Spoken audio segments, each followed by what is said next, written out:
दगादार मोरे पात की अपार तोरे गंग की कछार में पछार छार करी चला चलू बिचलू न बीच रीते कीच बीच नीच ते कुटुंब ही कचरी।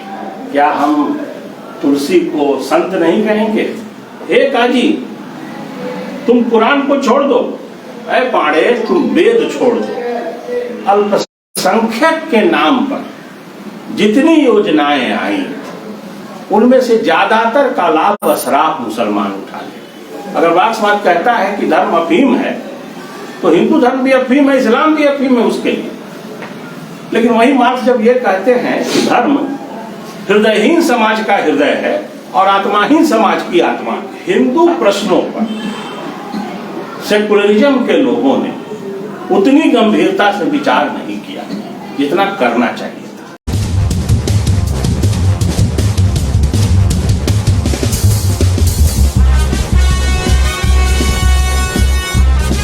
एक बात पहले मैं स्पष्ट कर दूं कि मध्यकाल का कई तरह का मतलब लिया जाता है। जो साहित्य में लिया जाता है मध्यकाल का मतलब वह हिंदी साहित्य में वह मोटे तौर पर 1400 ईस्वी से लिया जाता है। लेकिन इतिहास के कुछ अलग पैमाने हैं। खैर मैं इतिहास के बारे में ज्यादा कुछ नहीं कर सकता। 1400 ईस्वी से मध्यकाल शुरू होता है और 1850 तक यह मध्यकाल हिंदी साहित्य के इतिहास में जाता है। तो थोड़ी सी परिभाषा में अंतर है। दूसरी बात कि संत साहित्य का क्या मतलब लिया जाता है हिंदी साहित्य में, तो देखिए मध्यकाल को भी दो भाग में वहां बांटा गया है। एक को भक्ति काल कहा गया है, दूसरे को रीति काल कहा गया है। तो भक्ति काल का समय 1400 से लेके केवल 1650 तक माना जाता है।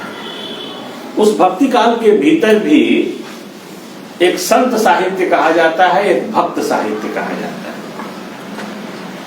इस पर विवाद है। जैसे भक्ति आंदोलन में दो तरह के कवि मिलते हैं, एक सगुण धारा वाले मिलते हैं, एक निर्गुण धारा वाले मिलते हैं। शुरुआत होती है निर्गुण धारा के कवियों से। तो कुछ लोगों ने कहा कि जो निर्गुण कवि थे वे ही संत थे और जो भक्त कवि थे सगुण धारा वाले भक्त कवि थे। मतलब तुलसी भक्त थे, सूरदास भक्त थे, कबीर और जायसी और रैदास ये संत थे। लेकिन ये बहुत दिनों तक चला नहीं। और रामविलास शर्मा ने लिखा कि क्या हम कबीर को भक्त नहीं कहेंगे, क्या हम तुलसी को संत नहीं कहेंगे? हम कह सकते हैं, हम भक्त भी कह सकते हैं और संत भी कह सकते हैं। तुलसी ने रामचरितमानस के शुरू में ही संत असंत का भेद बताया है। तो जब वो संत असंत का भेद बता रहे थे तो जाहिर सी बात है कि अपने को संतों की श्रेणी में रख रहे थे। तुलसी स्वयं अपनी पहचान संत के रूप में करना चाहते थे। कबीर ने भी कई जगह पर अपने को दास कहा है, अपने को भक्त के रूप में प्रकट किया है। एक तो जो उनका छंद है कि भक्ति द्राविड़ उपजी लायो रामानंद, तो भक्ति से अपने को प्रकट किया कबीर ने। सप्तद्वीप नौखंड, तो उन्होंने अपने को भक्त के रूप में भी प्रकट किया है। मिला करके जो ये भक्ति साहित्य है हिंदी का, वह निर्गुण सगुण दोनों तरह के कवियों से मिलकर के बना है। उनके यहाँ सामाजिक प्रश्नों पर किस तरह से विचार किया गया है, आज हम लोग इसी के बारे में कुछ बात करेंगे।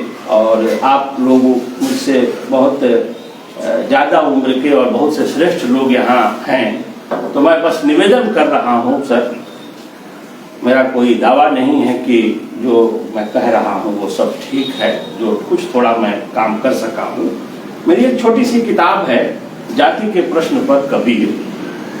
यही तस्वीर है जो कबीर पुस्तक केंद्र के लोगों में, उसमें प्रोफाइल वाले पिक्चर में यही तस्वीर, ये डॉक्टर लाल रत्नाकर हैं दिल्ली में, उन्हीं की बनाई हुई ये तस्वीर है। ये युवा कबीर है, युवा कबीर है, प्रायः बुजुर्ग कबीर की तस्वीर लगती है। तो उन्होंने अपने एक अंदाज से कि एक कपड़ा बुनने वाला एक दुल्हा, उनकी कल्पना के हिसाब से जैसा बन पाया तो उन्होंने ये तस्वीर बनाई है, वही इसके मुख्य पृष्ठ पर है। इस किताब की तैयारी करते समय मैंने जो एक नया काम किया था, मतलब नया का मतलब है कि अब तक इस तरह का काम नहीं हुआ था हिंदी आलोचना के इतिहास में, वो ये किया हमने कि कबीर ने अपनी जिन कविताओं में जाति के बारे में कोई ना कोई बात की, जाति की चर्चा की थी, मैंने उन सबको इसमें संकलित किया। और अकादमिक रूप से जो संग्रह महत्वपूर्ण थे, जैसे आचार्य हजारी प्रसाद द्विवेदी की किताब कबीर, विद्यापीठ में ही प्रोफेसर युगेश्वर हुआ करते थे, उन्होंने कबीर समग्र नाम से 2 खंडों में संकलित किया था उस किताब से। और सबसे ज्यादा जो किताब ठीक मानी जाती है कबीर ग्रंथावली, श्याम सुंदर दास की किताब। उन तीनों किताबों से हमने उन कविताओं को केवल रखा जिनमें कबीर ने कुछ न कुछ जाति के बारे में बात की है। तो ऐसे 350 छंद मोटा मोटी मुझे मिले, जिन्हें मैंने इस किताब में रखा है। तो आज का जो हमारा विषय है, सामाजिक प्रश्न मध्यकाल के कौन से हैं जिन पर हमारे भक्त कवियों ने, भक्ति काल के कवियों ने विचार किया, संतों ने विचार किया। तो एक प्रश्न जाति से जुड़ा हुआ प्रश्न है, यह बहुत ही बड़ा प्रश्न है, सामाजिक प्रश्न। और एक दूसरा प्रश्न धर्म से संबंधित है, यह भी सामाजिक प्रश्न है। तो मैं इन 2 प्रश्नों के इर्द गिर्द कुछ बातें निवेदित करने का प्रयास करूंगा। वैसे तो प्रश्न बहुत सारे होते हैं, सामाजिक प्रश्न, लेकिन मैंने सब पर काम किया नहीं है। धर्म वाले पक्ष पर भी मैंने ज्यादा काम नहीं किया है, जाति वाले सवाल पर मैंने थोड़ा कुछ काम किया, तो वही मैं आपके सामने निवेदित करने का प्रयास करूंगा। एक बात बहुत साफ दिखाई पड़ती है कि कबीर के अलावा हिंदी कविता के 1000 वर्ष के इतिहास में कोई दूसरा कवि हमें नहीं मिलता है जिसने भारत की इतनी सारी जातियों की चर्चा अपनी कविताओं में की हो। अब भारत का मतलब हिंदी बेल्ट वाला भारत, पूरा भारत तो हिंदी के किसी कवि के साहित्य में हमें नहीं दिखाई पड़ता है। वो दायरा भारत का कई मतलब है, तो जो छोटा सा दायरा हिंदी प्रदेश का है, हम उसी अर्थ में लेके चलेंगे तो बात की सार्थकता होगी। जायसी की कविताओं में जाति पर बहुत कम चर्चा, कहीं कहीं एकाध उन्होंने अपने 4 मित्रों की चर्चा की है। तो उन 4 मित्रों में एक पंडित है, एक मुसलमान है, और ज्यादा टीका टिप्पणी जाति पर वो नहीं करते। सूरदास की कविताओं में कहीं कहीं जैसे कृष्ण खेल रहे हैं बचपन में श्रीदामा नाम के एक लड़के के साथ, तो श्रीदामा गांव का ब्राह्मण है और कृष्ण यादव, और हार जाते हैं कृष्ण। तो श्रीदामा कहता है कि अब हार गए हो तो खेल में जो इसको कहते हैं पदाना, प्रेमचंद की कहानी खेल में भी है पदाना, तो कहा हम तुमको पदाएंगे। तो कृष्ण दाएं बाएं कर रहे हैं, बच्चे झगड़ा करते हैं, बेईमानी किए हो तुम, नहीं तुम वैसे करेंगे, तुम वैसे जीत गए, वैसे जीत गए। तो एक पद है सूरदास का, खेलत में को काको गोसैया, हरिहारे जीते श्रीदामा। हरिहार गए और श्रीदामा जीत गए। तो वही कह रहे हैं श्रीदामा की खेलने में कौन किसका मालिक होता है। माना कि तुम्हारे पिताजी बहुत धनी आदमी हैं, सबसे ज्यादा गोधन उन्हीं के पास है, लेकिन हम गरीब हैं, लेकिन खेलने में कौन किससे बड़ा है। उसमें कहता है कि जात में भी तो तुम हमसे ऊंचे नहीं हो, तो जाति का सवाल सूर की कविता में बहुत कम आया है।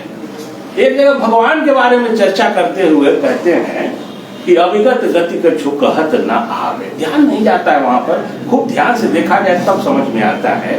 वो कहते हैं कि ईश्वर क्या है उसके बारे में मैं सोचता हूँ तो बहुत सोच नहीं पाता हूँ, ज्यादा बातें स्पष्ट नहीं हो पाती हैं कि ईश्वर जो दिखाई नहीं देता है, जिसका आकार नहीं होता है, मतलब निराकार, तो सबसे अच्छा साकार है। कम से कम समझ में तो आता है कि वो देखने में कैसा लगता है। तो उसमें पंक्ति आती है कि रूप रेख गुण जाति जुगत बिन।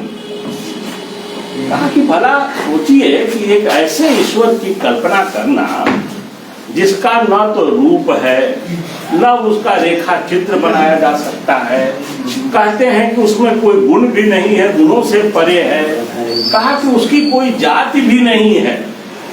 इंसान होने के लिए जाति का सवाल स्पष्ट होना चाहिए कि किस जात के हो भाई, ये होना चाहिए, तब तुम ठीक से भारत में मनुष्य हो। कम से कम सूर कबीर तुलसी जिस क्षेत्र में रह रहे थे वहां जाति पता रहना ठीक ठीक बहुत जरूरी है। नहीं मालूम है ठीक ठीक जाति तो व्यवहार तुमसे कैसे हम करें, यह एक सामाजिक प्रश्न बना हुआ है। उस समय भी था और आज भी बना हुआ है, आज भी हम इससे मुक्त नहीं हो पाए। तो कहा कि भगवान में भी यह समस्या है, क्या करें, उसकी जाति साफ नहीं हो रही है। अंत में लिखते हैं उस पद में सूरदास कि सब विधि भांति विचार ही तात है, सूर सगुन लीला पद गावे। सब तरह से सोच विचार लिया हमने और अंत में सूरदास ने यह निर्णय लिया कि सबसे अच्छा है सगुण ब्रह्म की उपासना करना, जिसके माँ बाप का पता है, जिसका पता है कि श्याम सलोना है, जिसके बारे में पता है कि मोर पंख लगाता है, जिसके बारे में पता है क्या क्या शरारत करता है, ऐसे भगवान की लीला गाते हुए कविता कहना बहुत ठीक है, भक्तों को ठीक से समझ में आता है। तो थोड़ा बहुत जाति का सवाल सूरदास के यहाँ मिलता है, विचार करते उसकी कठिनाइयों पर बहुत कम जाते हैं। तुलसीदास के यहाँ इन दोनों की तुलना में ज्यादा मिलता है। लेकिन तुलसी की समस्या क्या है कि वो किसी भी कमजोर जाति की तरफ से कभी खड़े होते हुए दिखाई नहीं पड़ते। उनके दिमाग में एकदम स्पष्ट रेखा है, कहीं वो कंफ्यूज्ड नहीं है इस बात को लेके कि वर्णाश्रम एक श्रेष्ठ व्यवस्था है और वर्णाश्रम को बना रहना चाहिए। बाकी जो लोग आजकल ऊंची आवाज में जरा बोलने लगे, ऐसा मत सोचिएगा कि मंडल कमीशन आने के बाद लोग ऊंची आवाज में बोल रहे थे। तुलसी के समय में भी कुछ छोटी जातियों के लोग ऊंची आवाज में बोल रहे थे, क्योंकि तुलसी ने उत्तरकांड में इसकी चर्चा की है और कहा है कि बाद ही शूद्र द्विजन सन। ये जो शूद्र हैं वो द्विजों को डांटते हैं जैसे मायावती डांटती थी। ये आज की घटना केवल नहीं है कि शूद्र दलित पिछड़े आगे आ गए हैं और कुछ बहस करने की मुद्रा में आ गए हैं, ये समस्या तुलसी को भी दिखाई पड़ रही थी।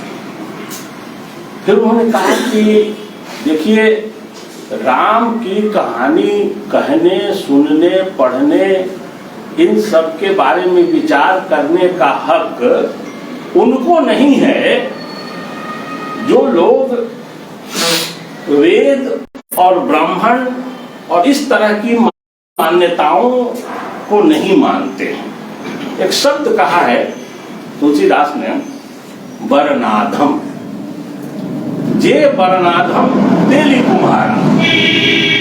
वर्णों में जो अधम हैं, तेली हैं, कुम्हार हैं, स्वपच किरात कोल कलवारा, ये सब जातियां हैं, आप सब लोग जानते हैं।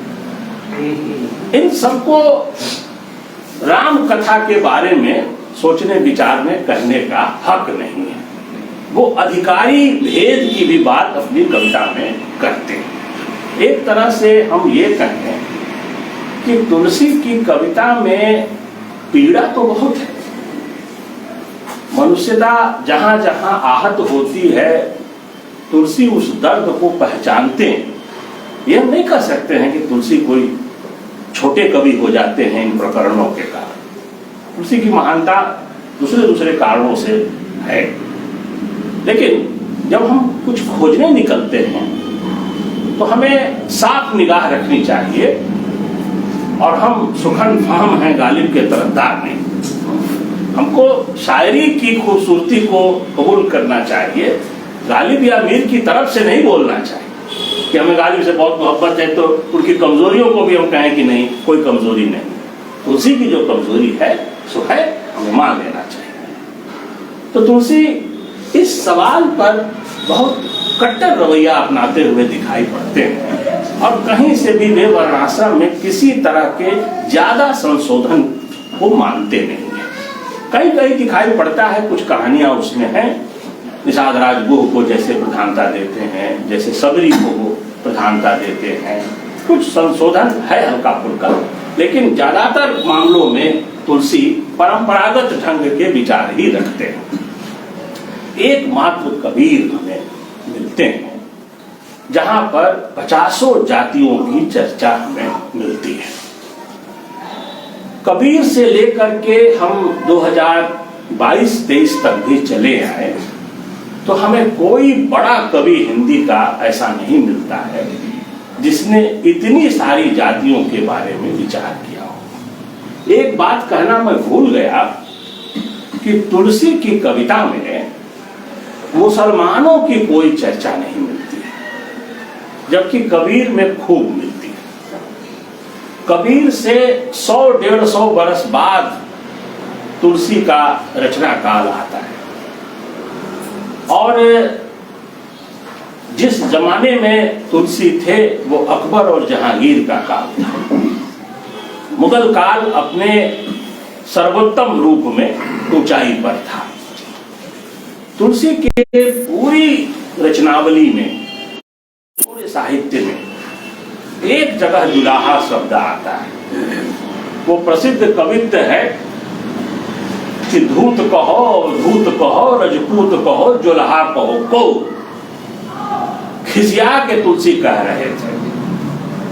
तुलसी को डाउन करने के लिए बनारस के पंडों ने बहुत कोशिश की थी कि ये कैसा बाभन है, संस्कृत में राम कथा नहीं कहता है, देसी भाषा में कह रहा है, तो ये तो सब समझ जाएंगे। धर्म में कुछ रहस्य बना रहना चाहिए ताकि एकाधिकार उच्च वर्ग का बना रहे, लेकिन ये तो देसी भाषा में बात कह रहा है। तरह तरह से उनके बारे में बात की। सबसे मजा तब आता है जब आपकी जात पर सवाल उठा दिया जाए कि ये असली है कि नकली है। तुलसी के साथ भी ये उठा दिया गया कि ये लगता है कि ठीक से ब्राह्मण है नहीं। माँ बाप का भी ठीक से पता नहीं है, सब बचपन में कहता है कि मर गए थे। एक कहारिन थी बूढ़ी औरत, उसी ने इसको पाला पोसा, और 5 बरस का जब ये बच्चा हुआ तो वो बूढ़ी भी मर गई, और गांव वालों ने देखा कि उस बूढ़ी का कोई नहीं है, तो तुलसी से ही आग दिलवा दी गई थी उस बूढ़ी औरत को। माने अगर ये बाभन का लड़का है तो ये कहारिन को आग दे रहा है। आग किसको देते हैं? हम अपनों को देते हैं मरने के बाद। बहुत सारे कंफ्यूजन क्रिएट किए गए कि ये ब्राह्मण है कि नहीं है।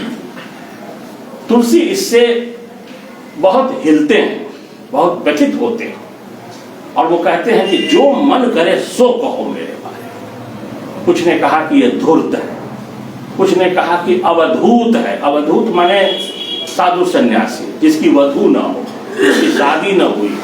तुलसी की शादी भी हुई थी, गड़बड़ा भी गई थी। सब होते हुए भी तुलसीदास पर बहुत सारे सवाल थे। तो कहा कि मुझे धूर्त कहना है धूर्त कह लो, अवधूत कहना है अवधूत कह लो, रजपूत कहना है रजपूत कहो, और जुलाहा कहना है तो जुलाहा भी कहो, कोई दिक्कत नहीं, जो इच्छा हो ये कर लो। ये एक चिढ़ा हुआ आदमी कह रहा है, दूत कहो अवधूत कहो रजपूत कहो जुलाहा कहो। यही एक जगह पर जुलाहा शब्द मिलता है तुलसी की कविता में, और यही वो लिबरल रूप भी उनका मिलता है जब वो कहते हैं कि काहू की बेटी सो बेटा न ब्याह, काहू की जाति विकार न सो, और अंतिम पंक्ति कहते हैं कि मेरी जाति पे संदेह करते हो, मान लो कि मैं जुल्हा, तो मंदिर में नहीं जाने दोगे? तो कोई बात नहीं, मैं मस्जिद में चला जाऊं। कहा कि मांग के खैबो मस्जिद को सोईबो। गीता प्रेस वालों ने मस्जिद के का अर्थ लगाया है देवालय, चौपट चौपट कर दिया पूरा। मस्जिद का अर्थ माना कि देवालय वो भी है, देवालय वो भी है, लेकिन दोनों के कंसेप्ट में बहुत फर्क है और तुलसी के कहने में बहुत फर्क है। तुलसी कहना क्या चाह रहे हैं, वो उस जाति व्यवस्था की जकड़न पर अटैक कर रहे हैं कि मांगी के खैबो मस्जिद को सोईबो, लेबे को एक न देवे को दो। मुझे न किसी से एक लेना है न किसी को कुछ देना है, मैं जाके सो जाऊंगा, ज्यादा परेशान करूंगा। ये इस बात का भी प्रतीक है कि जाति व्यवस्था की जकड़न से घबराए हुए लोग, परेशान लोग धर्म परिवर्तन की भी बात सोच सकते हैं, सोच रहे हैं। तुलसी ने एक संकेत जैसा वहां पर छोड़ा है, लेकिन तुलसी ज्यादा गंभीर नहीं होते हैं मुसलमानों के किसी सवाल पर, मुसलमानों की किसी जाति पर। इतनी बड़ा एक समाज तुलसी की कविता के सामाजिक प्रश्नों से वो बाहर दिखाई पड़ता है। ऐसा होना नहीं चाहिए था, लेकिन किसी कवि में जो नहीं है उस पर क्या बात करनी है, अनुपस्थित पर बहुत बात नहीं की जा सकती है, उपस्थित बात पर ही बात की जा सकती है। कबीर उस जमाने से लेके आज तक एक ऐसे कवि हैं जिनकी कविताओं में हिंदू जातियों की भी चर्चा है और मुसलमानों की जातियों की भी चर्चा है, और दोनों अर्थों में। दोनों अर्थ से मेरा मतलब यह है कि देखिए, जाति व्यवस्था खराब चीज है, लेकिन है। विचार करने वाले को दोनों बातों पर विचार करनी चाहिए कि खराब व्यवस्था है, इसके पक्ष में भी लिखना चाहिए, और वो व्यवस्था है तो उसके बारे में भी लिखना चाहिए। खाली ये कहने से कि ये खराब चीज है, भगवान करे खत्म हो जाए, ऐसा कहने से समाधान निकलने वाला नहीं है। वो है तो किस किस रूप में है, इस पर बात जरूर होनी चाहिए। कबीर की कविता जिस तरह से जातियों के बारे में बात करती है, तो हमें कुछ 2-4 पॉइंट उसमें दिखाई पड़ते हैं। पहली बात ये याद रखनी चाहिए कि देखिए, कबीर कोई समाज शास्त्रीय कविता नहीं लिख रहे थे, वे मूल रूप से भक्त थे, संत थे। उन्होंने जो कुछ कहा है उसके मूल में भक्ति, और भक्ति की भाषा में ही उन्होंने समाज के बारे में भी बात की। उनकी मूल समस्या भक्ति की समस्या है। जैसे उनकी एक कविता है कि जो पै करता बरन विचार है। मैं 2-4 पंक्तियां आपके सामने रखना चाहूंगा कि इसी में वो प्रसिद्ध पंक्ति है कि जो तू बाभन बभनी जाया, आन बाट वह क्यों नहीं आया, जो तू तुर्कन तुर्कनी जाया, भीतर खतना क्यों न कराया। इससे कबीर के मिजाज के बारे में थोड़ी सी मैं कुछ बात कहना चाहूंगा। हम लोगों के जमाने में सेकुलरिज्म खूब फला फूला भी और अब मुरझा भी गया है। हम लोगों ने दोनों दिन देखे। उस मुरझाने के पीछे एक बड़ा कारण जो हम लोग देखते आए थे कि हिंदू प्रश्नों पर सेकुलरिज्म के लोगों ने उतनी गंभीरता से विचार नहीं किया जितना करना चाहिए था। दूसरी बात कि धर्म की रूढ़ियों के बारे में बात करते समय इस्लाम के भीतर की रूढ़ियों पर भी जितनी बात होनी चाहिए थी उतनी बात नहीं हुई। इसकी प्रतिक्रिया में मौका मिला कि भाई हिंदू के जो प्रतिक्रियावादी तत्व थे, अवधारणाएं थी, उन सबको मजबूती दी। हमारे 19वीं 20वीं शताब्दी के जो सेकुलरिज्म के चिंतक रहे भारत में, जिन लोगों ने काम किया, जिनके राजनीतिक सरोकार रहे, हम लोगों ने उनके यहाँ भी यह एक असंतुलन देखा। अल्पसंख्यक के नाम पर कभी कहा गया कि वो ज्यादा बुरा नहीं है अगर वहां पर कोई धार्मिक कट्टरता है। बहुसंख्यक की धार्मिक कट्टरता ज्यादा खराब होती है, अभी भी ये बात कही जाती है।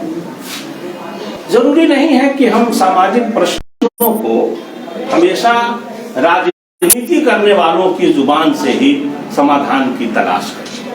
हमें अपने कवियों की तरफ भी देखना चाहिए, हमें शायरों की तरफ भी देखना चाहिए। मैं एक इकबाल का एक शेर आपके सामने रखना चाहूंगा। शुरू में इकबाल के इस शेर का बहुत गलत मतलब लिया जाता था, या जो उस जमाने में लिया जा सकता था वो लिया गया। हम सब जानते हैं कि अल्लामा इकबाल अशराफ मुसलमानों में से थे। वो कश्मीरी पंडित थे, बाद में मुसलमान हुए थे, और अशराफ मुसलमान थे। आजकल पसमानदा मुसलमान की चर्चा बहुत चल पड़ी, और मुसलमानों के समाज के भीतर भी जो जाति व्यवस्था की परेशानियां हैं, आजकल उस पर भी बात चल रही है। उसे बहुत से लोग असहमत हैं, बहुत से लोग कहते हैं कि नहीं, बात होनी चाहिए। इकबाल ने जमहूरियत के बारे में एक बात कही थी कि जमहूरियत वह तर्जे हुकूमत है कि जिसमें इंसान को गिनते हैं, तौला नहीं करते। इंसान को गिन लेते हैं। तो लोगों ने कहा कि इकबाल वीआईपी लोगों और जन सामान्य लोगों के बीच में एक भेद कर रहे हैं।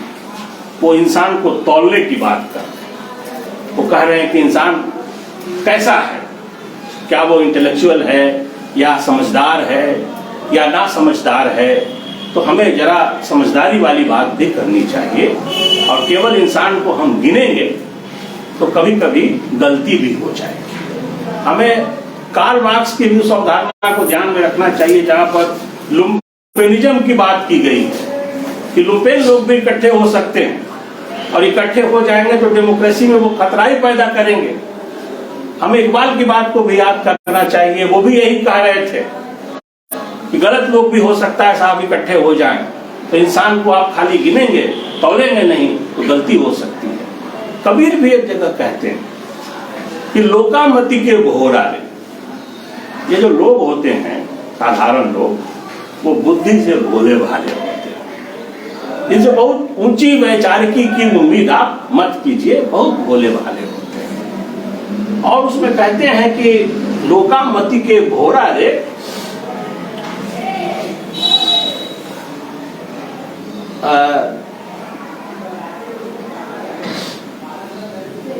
मैं एक शब्द जरा भूल रहा हूं, उसमें अर्थ है कि अगर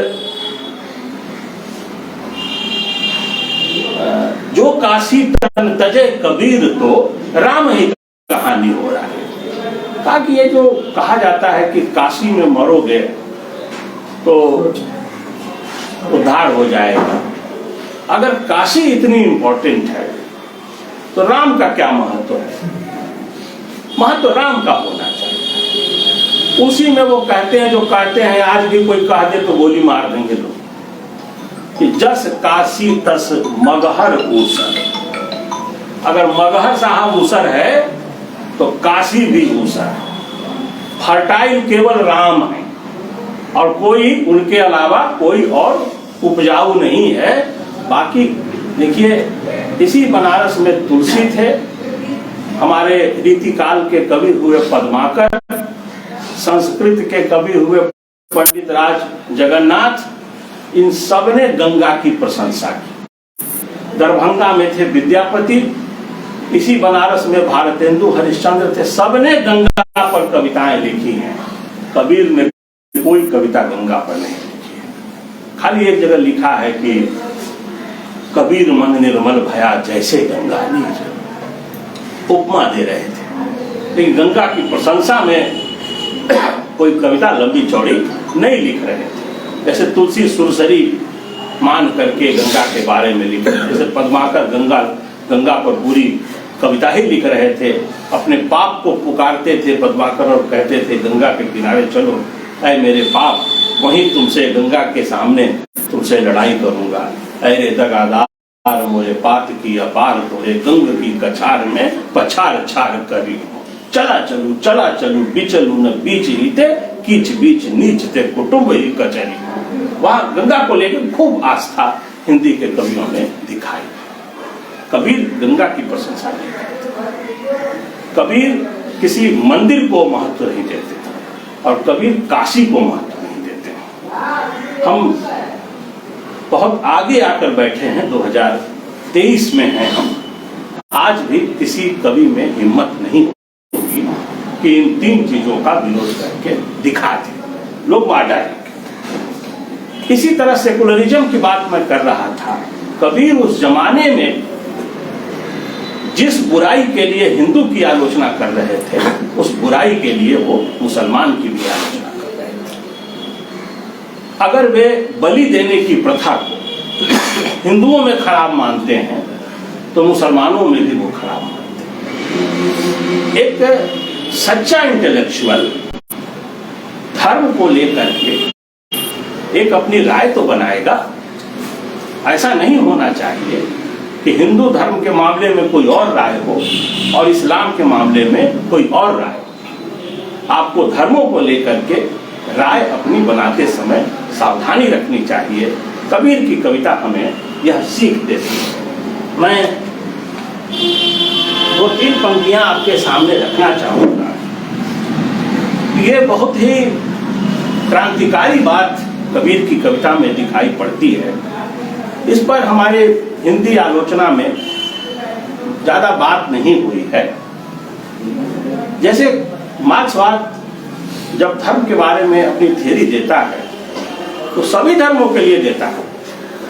ऐसा नहीं कि एक धर्म के लिए कुछ और देता है, दूसरे के लिए कुछ और देता है।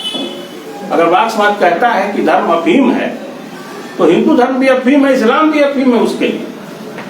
लेकिन वही मार्क्स जब ये कहते हैं कि धर्म हृदयहीन समाज का हृदय है और आत्माहीन समाज की आत्मा, साथ साथ इसको भी जोड़ते हैं कि देखिए तर्क और विज्ञान तो ठीक है, लेकिन आत्मा और हृदय भी बहुत जरूरी चीज है। आत्मा की तुष्टि कैसे होगी, हृदय की तुष्टि कैसे होगी, तो इसमें धर्म की भूमिका पर वो इनकार नहीं करते हैं। तो बहुत सारी छद्म चेतनाओं की भी चर्चा करते हैं।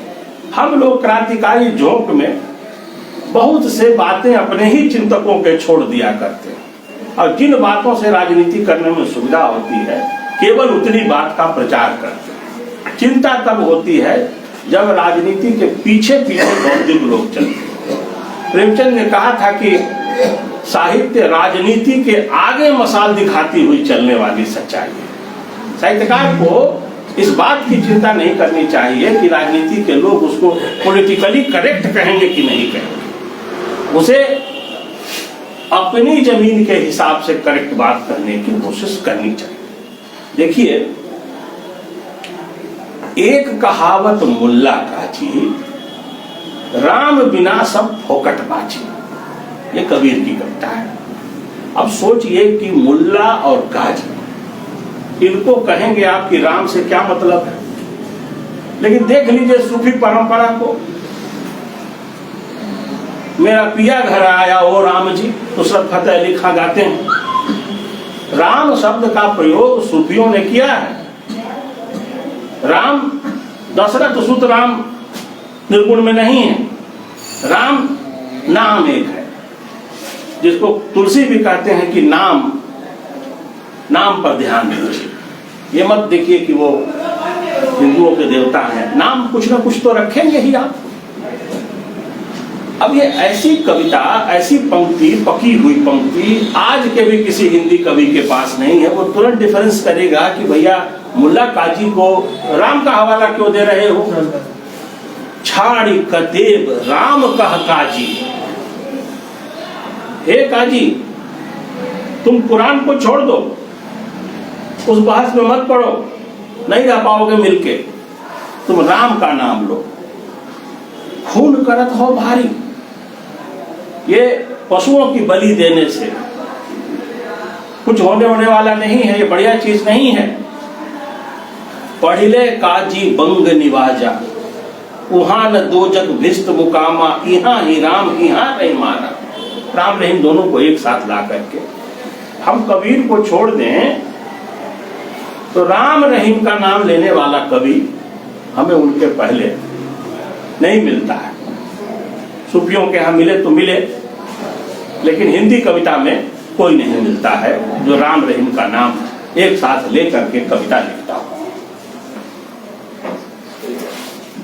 वेद किताब छाड़ी दे पाड़े, खाली मुल्ला कोई नहीं कहा, पाड़े को भी कहा। अब पाड़े से घबराना नहीं चाहिए, बनारस में पांडे को पाड़े ही कहते हैं, पाड़े जी, इसमें कोई अनादर नहीं है। बाहर का आदमी पढ़ता है तो कहता है कि कौन कुमति पाड़े तो ही लागा, कि कभी इंसल्ट कर रहे थे। इंसल्ट नहीं कर रहे थे, बनारस में पांडे जी को पाड़े जी कहा जाता है, कबीर यहीं के थे। अब पाड़े जी को कह रहे हैं कि वेद किताब छाड़ी दे पाड़े, ऐ पाड़े तुम वेद छोड़ दो, लेकिन कहते नहीं किताब भी छोड़ दो। वो कुरान को किताब लिखते हैं अपनी कविता में। ई सब मन के धर्म, अगर एक धर्म ग्रंथ मन का भ्रम है तो दूसरा धर्म ग्रंथ भी मन का भ्रम है। सेकुलरिज्म का जो इतना ऊंचा पैमाना कबीर दे रहे थे, ऐसा पैमाना हमें सेकुलरिज्म के दौर में भी नहीं दिखाई पड़ता है। यहाँ भी हम लोगों को बहुत सारी दिक्कतें दिखाई पड़ती हैं। मैं एक कविता के माध्यम से एक छोटी सी बात करना चाहता हूँ कि देखिए, कबीर ने यह देखा कि जाति के नाम पर धार्मिक अधिकारों में भी कटौती की जाती है। किसी जात को धर्म के ज्यादा अधिकार दिए जाते हैं और किसी जाति को धर्म के अधिकार कम दिए जाते हैं। अभी मैं एक सेमिनार में गया था गोरखपुर, तो पसमानदा आंदोलन को लेकर के कुछ लोग भाषण दे रहे थे। वे लोग पसमानदा जाति के लोग, नेता भी थे। उन्होंने एक बात कही कि देखिए, अल्पसंख्यक के नाम पर जितनी योजनाएं आई उनमें से ज्यादातर का लाभ अशराफ मुसलमान उठा ले रहे, और जो जनरल सुविधाएं आई जो ओबीसी को मिल सकती थी या आय प्रमाण पत्र के आधार पर किसी को भी मिल सकती थी, उन्हीं का लाभ पसमानदा मुसलमानों को, अर्जाल को या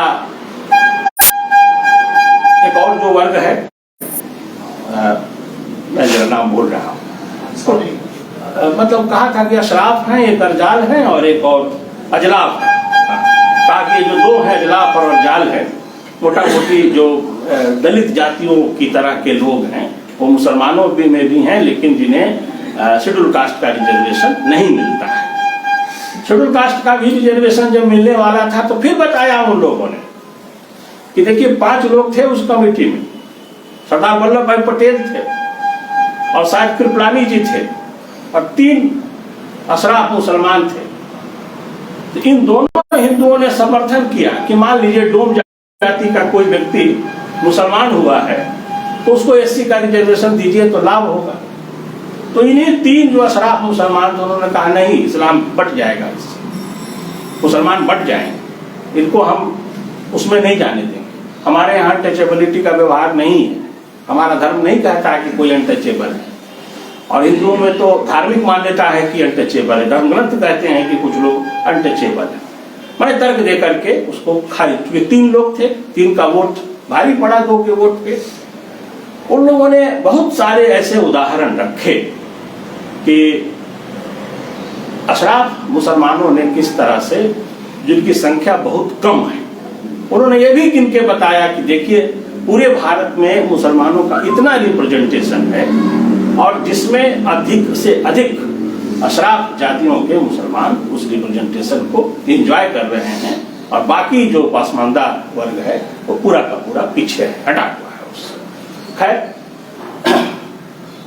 मैं उसके बारे में ज़्यादा नहीं जानता, लेकिन जो वहाँ बात सुनाई पड़ी थी, जाति के कारण पीछे हो जाना, भक्ति के अधिकार से पीछे हो जाना, मस्जिद के मालिकाना हक से पीछे हो, ये सारे सवाल वहाँ पर आए थे कि प्रॉपर्टी किसके पास है, वक्फ बोर्ड की प्रॉपर्टी किसके पास है, जो धर्म के नाम पर संपत्ति जमा है वो किसके पास है। हिंदुओं के यहाँ खुली बात थी और इस पर बहुत बात हुई थी। कबीर की कविता में एक जगह मिलता है, आवध राम सबय कर्म करिहूं, हे मेरे राम मैं तुम्हारी भक्ति के सब काम करने को तैयार हूं। और जो काम गिनवाते हैं वो सब तथाकथित निचली जातियों के काम गिनवाते हैं। कहना चाहते हैं कि किसी काम से भक्ति से वंचित करने का कोई रिश्ता नहीं होता। कोई कैसा भी काम करे, भक्ति का अधिकार सबके पास है। वो कहते हैं मैं कुम्हार बनकर बर्तन बनाऊंगा, कुम्हरा वह करी बासन धरी, धोबी बनकर कपड़े की गंदगी साफ करूंगा, धोबी वह मल धोऊं, चमड़ा वह करी बासन रांगो। हालांकि मैंने पता किया कि चमार जाति के लोग बर्तन रंगते हैं कि नहीं रंगते, लेकिन मुझे पता नहीं चला कि चमार जाति के लोग कहीं बर्तन रंगते हैं। अब यह कविता 15वीं शताब्दी की कविता है। हो सकता है कि भाषा की कोई सलवट इसमें हो जिसको हम लोग खोल नहीं पा रहे हैं। बहुत से पुराने ढंग के मुहावरे होंगे तो हम लोग नहीं खोल पाएंगे, किसी खास जमाने में कोई फ्रेज चलता हो तो। लेकिन इसमें लिखा है कि मैं चमार होकर बर्तन बनूंगा। फिर इसमें तेली है, इसमें छत्री है, नौआ है, बधिक है, बंजारा है, छत्री है इसमें। लेकिन एक संदेह होता है छत्री को देख करके कि देखिए तुलसी की कविता में भी उसमें रजपूत आया था, उसमें रजपूत शब्द आया था। तो जो परशुराम चतुर्वेदी की किताब है उत्तरी भारत की संत परंपरा, उनमें उन्होंने रजपूत के बारे में थोड़ा संकेत किया है कि ये हर जगह हर समय यह जाति उन्नत अवस्था में नहीं रही। आज भी राजस्थान में राजपूत जाति के लोग ओबीसी में आते हैं। एक बात सर मैं और करना चाहूंगा कि हम लोगों ने मोटा मोटी एक विभाजन बना के रखा है कि ब्राह्मण है तो हमेशा ऊंचा ही होगा, सुखी ही होगा। अभी त्रिलोकनाथ पांडे ने एक उपन्यास लिखा है महाब्राह्मण पर, छपा नहीं है, उसकी पांडुलिपि उन्होंने हमें भेजी थी। राजकमल से इस पुस्तक मेले में संभवतः वो आ जाएगी किताब।